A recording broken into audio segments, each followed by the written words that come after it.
tapos na po yung deliver natin. So pahinga muna tayo dito habang naghihintay po tayo ng customer guys, kasi tagal po lumabas po yung customer dito, kaya hintayin po natin. Baka naliligo pa siya guys, sobrang init. Sobrang init talaga guys, kakapagod po talaga yung pagdi-deliver dito. Ang kalaban mo lang sa pagdi-deliver guys, itong init guys, itong init. Pero pag umulan naman, ang kalaban mo naman ulan. Kaya sipagan lang po natin sa pagdi-deliver guys, kahit konti-konti po tayo, konti-konti po yung binibigay nila na tip, nakakaipon din tayo guys.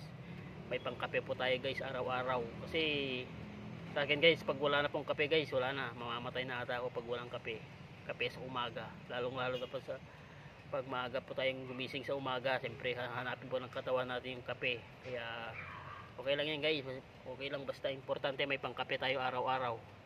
At saka sa mga tunay na follower ko dyan guys, sa solid support ko guys, paki-follow nyo naman po ang aking YouTube channel at saka itong bago kong account guys. Gumawa po ako ng bago kong account kasi gusto ko po guys na gusto ko rin po na makasahod po sa Facebook.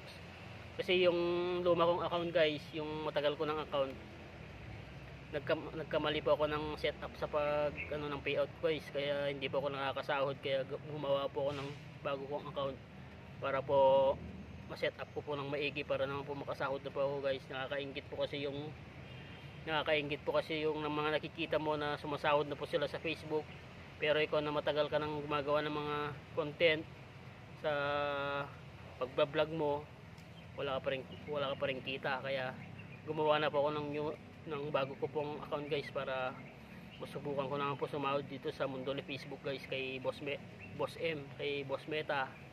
Kaya sipagan lang po natin sa pag-upload guys araw-araw. Kahit isang video lang yung may upload natin, importante may upload po nating video guys. So huwag niyo pong kalimutan po yung pag-follow po sa aking new Facebook guys, sa new account ko, saka sa YouTube channel ko guys. Yan guys, yung YouTube channel ko, 126 subscription pa lang yan guys. So ayan guys, maraming po salamat sa iyo. Thank you.